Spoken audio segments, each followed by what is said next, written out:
students will create the syllabus, and they created a better syllabus than the teachers, and it is working very excellently in the final year of BSc, and most of them have got a job because of that particular applied course which has been created by students.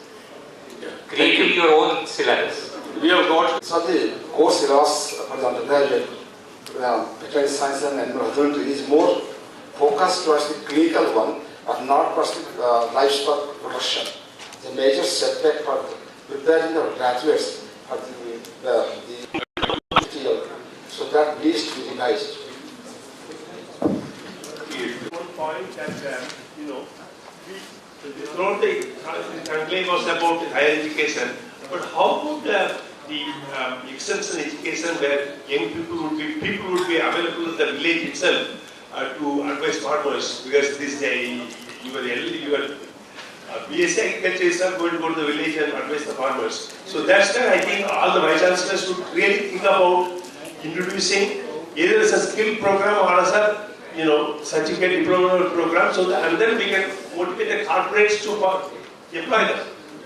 I think we should make all the fellows to come and put monies into, say, Reliance Foundation, Tata Foundation, Trust. Everybody has lots of money, so we can ask them to come and employ the same people in the local area. So that is where we have to go. So we don't need to involve the government into saying that you employ them. Then they will say we want permanent job and all those things. Thank you, sir. Thank you very much. Any other question pertaining to this session? Yes, skill development. Yes, skill reforms. Yes. Yes. There are some other area which is very prominent and progressive in the country. It is the remote sensing. Use of remote sensing data in agriculture for large scale application. Remote sensing. Remote sensing. Oh, remote sensing technique in agriculture that is lacking in our syllabus. Remote sensing. Previously, in Dean's committee report, that course not there. Course on remote sensing. That's right. GIS. GIS and all of that. We have got your point. Yes. So, just any other question? One or two experts now pertaining to first session. I think Dr. Venkateshwarulu is here. Yes, please. You will. So let me go to them. Yes. Yes. Sir, my question is, as entrepreneurship is a trending way in India of economic generation, how do we create a bridge between agriculture and entrepreneurship? What are the basic efforts we make in that? Thank you, sir. Raisoni University. Well, very good. Welcome. Your point is well taken. We will respond. Thank you, sir. Morning, you must have heard the Student Ready program, a very comprehensive program, 1 year duration, that is in the final year. So experiential learning that makes really students ready to become entrepreneurs. The experiential learning, there is a component how to develop, how to manage, and how to come out with a profit. So that really helps the students to understand the nitty-gritty of entrepreneurship and to become self-employed. So that is it. It is there. And there will be mentors and the university staff, and also some part of the 1 year you will be attached to some industry. You can also have first-hand experience with the industry, whatever industry you want, for example seed industry, or some production unit, or planting material. So you can select. So based on the interest of the student, they can be associated, attached to the unit. So it's an entire 1 year that can be customized to the requirement of the students and interest of the students. Yeah, it is there. It is a curricula. It is a inbuilt of that one. You can go through. This entire document is available on net. ICR website, the entire document is available. Please go through that. Okay. So regarding students, the as morning our DDG mentioned, the 5th Dean's Committee has been developed based on the consultation process at different levels.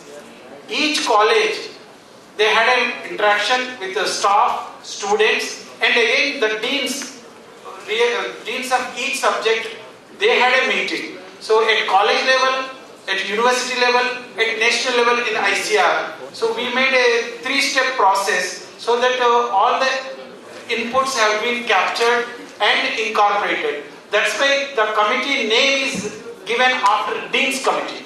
So all the deans of different subjects were actually involved, and it is not by one person or two person or one single committee. It is based on the dean's wisdom of the entire country. So deans means they are very closely associated with the students, and the students' wishes, students' interests are taken care during the entire process. And what you said, the students may be involved in the next conclave, that's the most welcome. Even in feedback, I gave my comment. Students and staff of the university should be given one session so that we can hear what their expectations. So once we know their expectation, we can customize, we can design our curricula and the curricular delivery. The most important is curricular delivery. So, to what Dr. has said, that in many universities, this is resident instruction written is being published, and then DUI being university instruction. They are also conducting these exercises along with the Dean's Committee recommendation by the ICR. These are meeting, of course. And in Academic Council, Board of Studies, these students' membership is already there in many universities. This is a set procedure in many universities that how to initiate a course. This is a very good point, of course. The point is very good that involvement of students should be there in formation course curricula. But whenever a teacher initiate any course or change any course, he takes the students also in confidence, and then the course is initiated. So that component is already there, but the point is very well taken that student participation and what do they want. How they can get into jobs, what is their requirement that has to be taken into consideration. That's very important. So another point that was extension and innovative local areas. Dr. Shetty will be responding to this question. The extension education to advise the farmers. Already we have the syllabus. There is a separate department for agricultural extension. We have given 10 credits for extension education, and all undergraduate students, irrespective of BS agriculture, horticulture, veterinary, whatever, they are being taught about the agricultural extension and the skill development programs. With regard to skill development programs, we don't have anything specifically called skill development programs. The student ready program, which our DDC was mentioning in the morning, is all about the entrepreneurship and skill development. Experiential learning program is basically a skill development, because no theory is being taught in the experiential learning programs. Students have to learn the skills, and we have different modules of experiential learning programs, and students can opt these experiential learning programs as per interest and choice, and they are learning a lot of skills, but still some more skills are required. But as of now, we have more than around 440 experiential learning programs. Maybe we can strengthen these experiential learning programs in the universities. That is one thing. And the another thing is the syllabus on remote sensing. To my knowledge, there is already a syllabus in undergraduate program on GIS and remote sensing. I do not know whether it is sufficient or not. It is there. It is already GIS and remote sensing syllabus is there in the UG program. It is there in the soil science course. It is there. It is there, sir. GIS and remote sensing syllabus is already there. I have seen. Separate course is not there. Separate course is not possible. As such, earlier we used to have 164 credits. Now it has been stretched to 182 credits, and the students are really dying.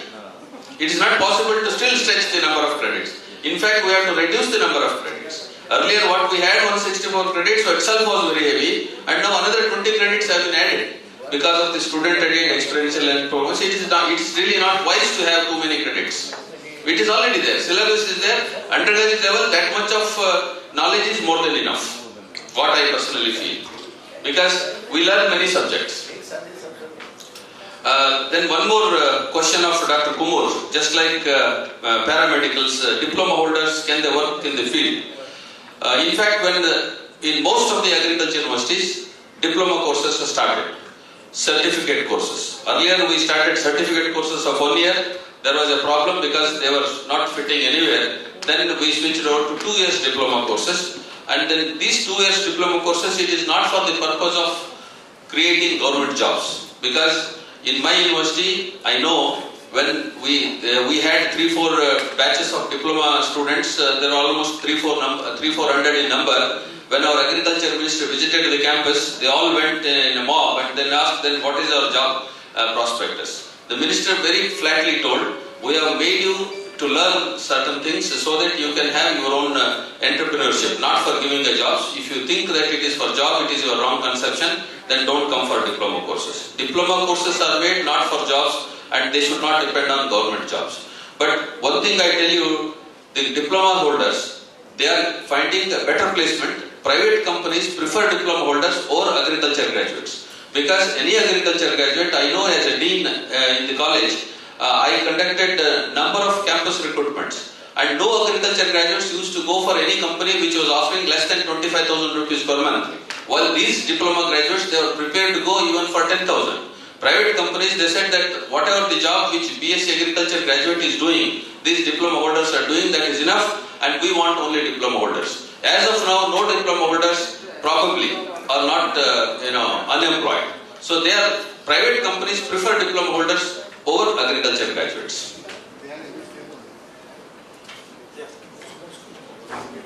I think a good number of questions. Now this time is very short. Please, we can discuss afterwards. Joe, please, I'll give you time. We'll sit and we'll discuss. Yes, answered. So these queries have been answered. Ladies and gentlemen, now we are sitting here since morning, and Honorable DDG, he was writing many points. I shall request him to come for final remarks on today's proceeding, right from the morning till here, and what are the highest observations, certain points which we have left, and what homework we are taking, home task we are taking from here to do. That already Dr. Shetty has mentioned that we have right to write and send him the writing. He has given 2 and 3 weeks. That also mentioned. I shall request the Honorable DDG to give his final remarks on this, please. Thank you very much, sir. I won't take much more of the time, but just to supplement some of the queries, and I thought that it will better. I will add something extra what both LEGs has mentioned. As far as the Dean's Committee is concerned, here I would like to mention, even we have discussed all course syllabus, what they want, especially even with the help of a employer. We even discussed the matter with the entrepreneur. So this was not a one-day job. I remember more than 200 such training we have organized throughout the India, and we have given full liberty to deans, the convener, and then chairman of that committee, that you can discuss anywhere, you can invite anyone and can have a deliberation. So this is one of the things. Dean's Committee basically has touched all corners, and as a result of this is a perfect model.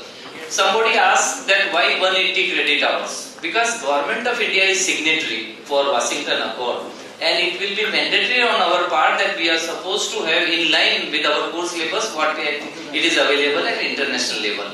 Already technical education, Government of India has assured by 2020 they will make a right type of changes, amendment, and then all engineering college will be accredited through NBA.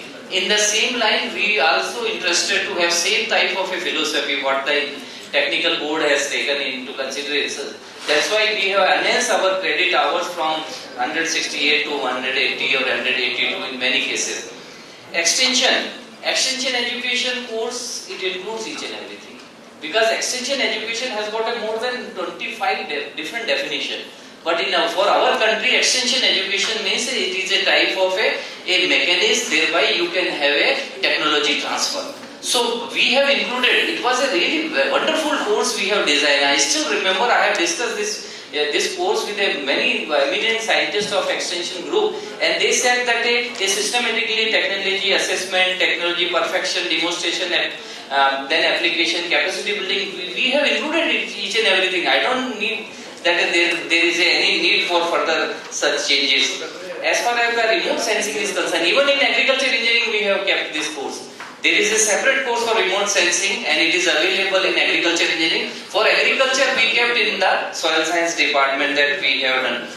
We have also included the feedback of student. This is information to the madam that she has pointed out very important point. We have made this requirement that a student should also be involved, and so we made this exercise, already this exercise, and many good students, they have given a good feedback to us.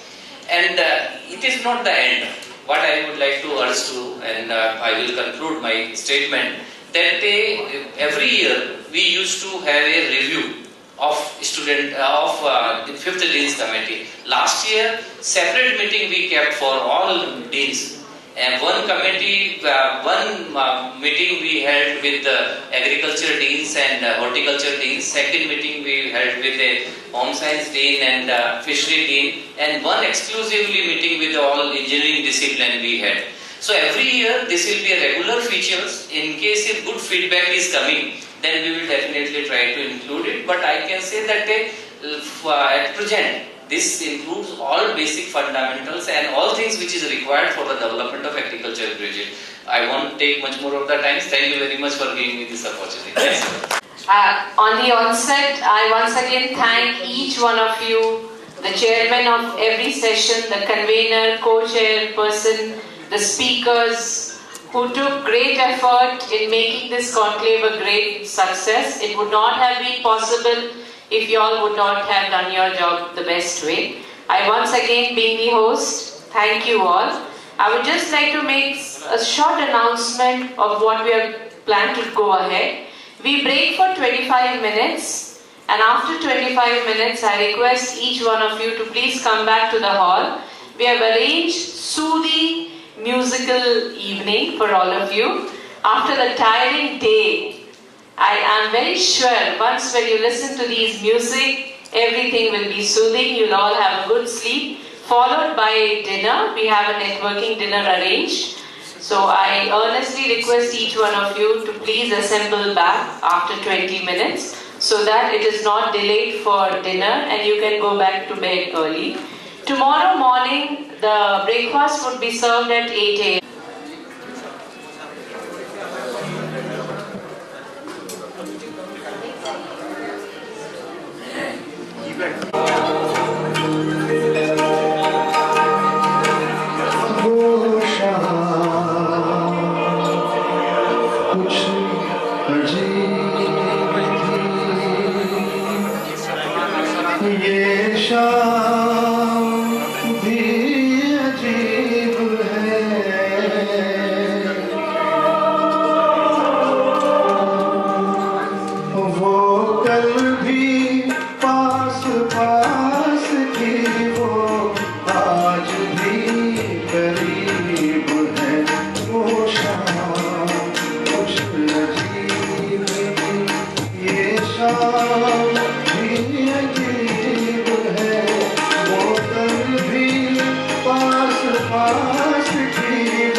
के सभी लोग दिखाना मेरा ख्याल है अभी झुकी हुई निगाह में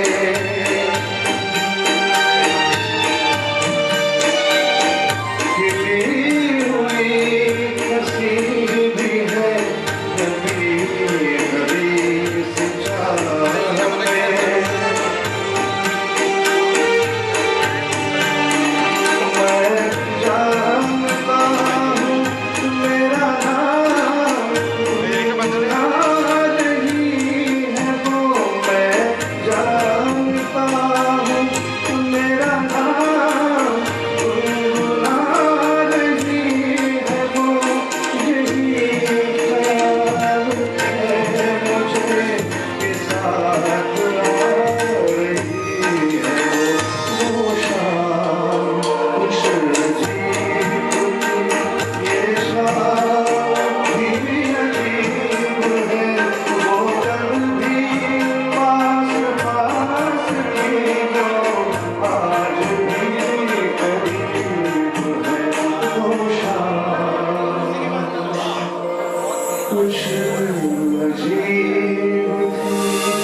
सभी की तारीफ हुई और इसीलिए गुलजार साहब कहते हैं कि पानी की लकीर से तस्वीर नहीं बनती, ख्वाब देखने से कभी किसी की तकदीर नहीं बनती।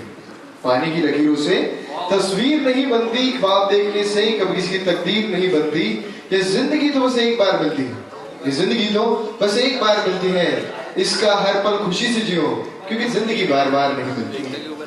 और ऐसे कहते हैं कि हमारी जो जिंदगी है बड़ी ही उतार चढ़ाव वाली होती है, कुछ अच्छे पल और कुछ ना याद आने वाले पल होते हैं, लेकिन हम कोशिश करेंगे कि आज की जो शाम है आपको जरूर आने वाले कुछ दिनों तक जरूर याद रहे। तो ऐसा ही एक बड़ा ही खूबसूरत से गीत जो कि आशा भोसले जी ने गाया है वो हम आपको सुनाना चाहते हैं। आई होप पहले गाने की तरह ही ये दूसरा गीत भी आप लोगों को जरूर पसंद आएगा।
जो है हमारे इस संगीत के कारोबार को आगे बढ़ाते हैं।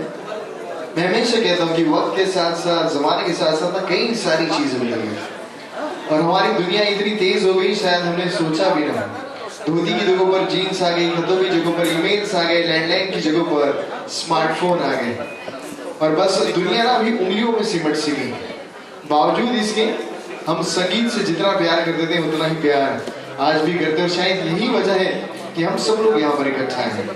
तो अगला बड़ा ही खूबसूरत सा गीत 1965 में बड़ी खूबसूरत सी फिल्म बनी थी जिसका नाम था मेरे सनम। ओपी नैयर जी का संगीत और मोहम्मद रफी जी की बड़ी खूबसूरत आवाज। तो एक बहुत ही खूबसूरत सी गीत आप सभी लोगों के लिए मेरे सनम इस फिल्म से लेकर आ रहे हैं मुकुंद जी।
आपके दिमाग में जो तनाव सहा है उसे कहीं ना कहीं संगीत के जरिए जो है हम लोग, आपका जो ब्रेनस्टॉर्मिंग हुआ है उसे कहीं ना कहीं हम लोग थोड़ा ये करें।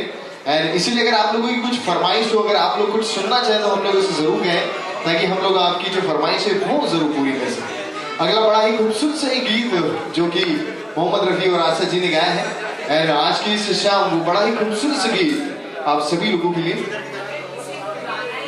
जी हाँ बिल्कुल, अगर आप गाना भी चाहें, गुनगुनाना चाहें, कुछ कहना चाहें तो स्टेज आपके लिए, क्योंकि ये शाम सिर्फ और सिर्फ आपकी है। तो मैं चाहूंगा जरूर आपका वेलकम है, जरूर इस मंच पर आइए।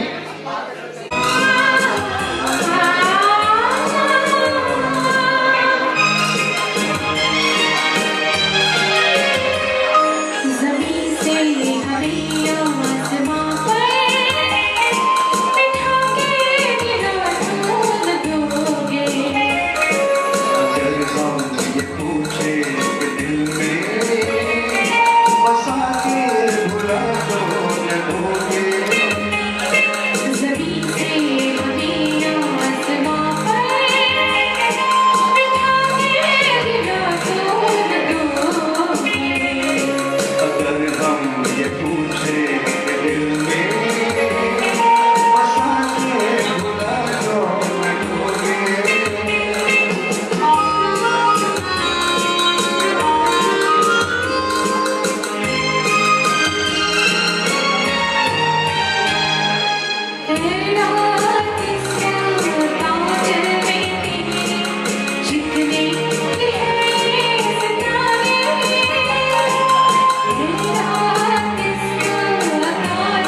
फिर एक बार रिपीट करना चाहूंगा, ये शाम जो है सिर्फ और सिर्फ आपकी है।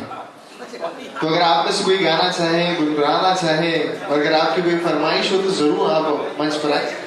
अगर आप नहीं भी आ सकते तो हाथ खड़ा करें, मैं आप तक आ जाऊंगा। बिल्कुल बताइए सर।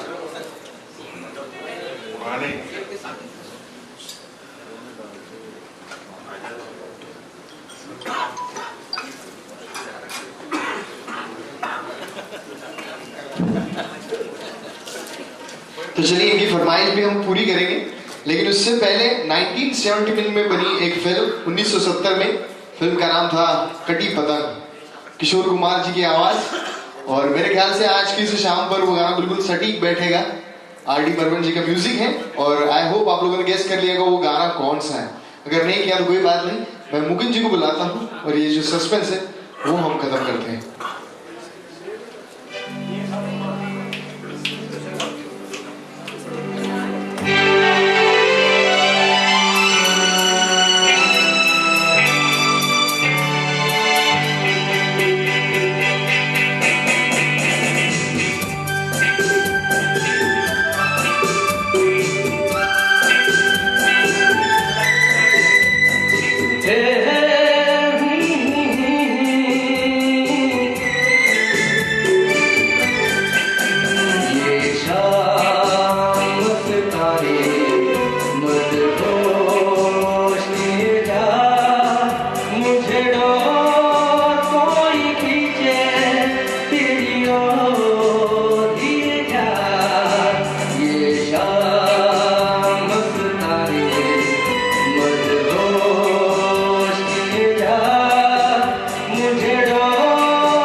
फरमाइश है लता जी की आवाज उनसे मिली नजर, तो कोशिश करते हैं उसे पूरा करने की।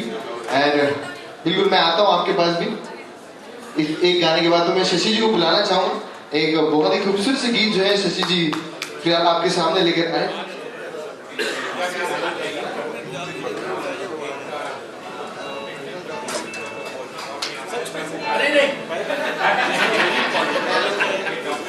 बुधवार को चित्रहार 4 गाना, फिर नेक्स्ट बुधवार को इस समय ये इम्पोर्टेंट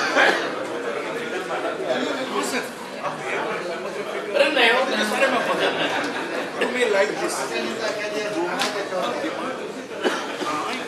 जो आपका पसंद का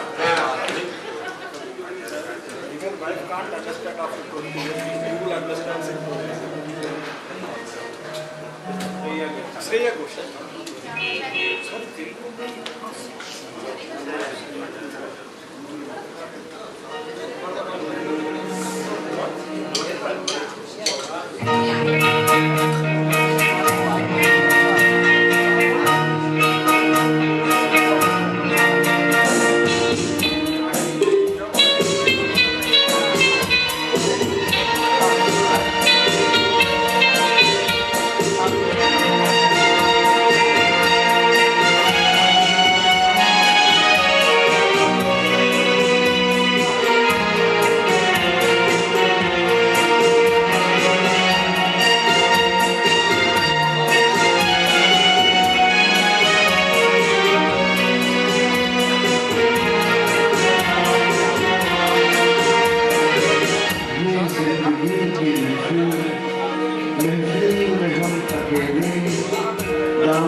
सर की फरमाइश झुक गए आसमान, और बड़ा ही खूबसूरत गीत लता मंगेशकर जी ने गाया था और शंकर जयकिशनी जी जो है वो इसे संगीतबद्ध किया था। मंजरी, आप सभी के सामने लेकर एक बड़ा ही खूबसूरत से गीत जिसके बारे में मैंने अभी आपको बताया।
पूरी करते हैं पंजाबी गाने की, और जो हाल ही में जेल पहुंचे हैं जोधपुर के, उनकी ही फिल्म का ये गीत है एंड फिलहाल बड़ा ही पॉपुलर हुआ है।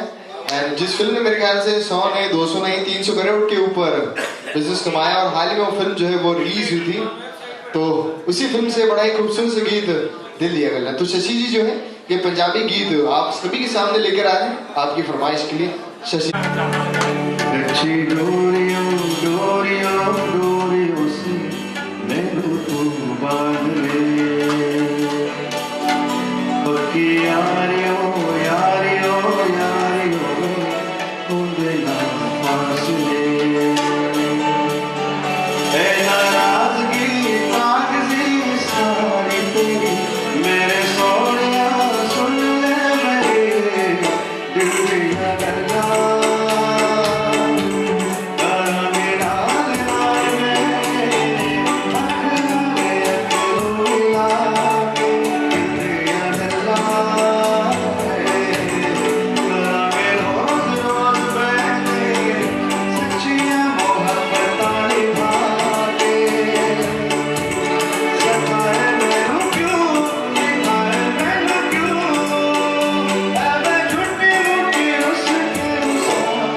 इस फिल्म से।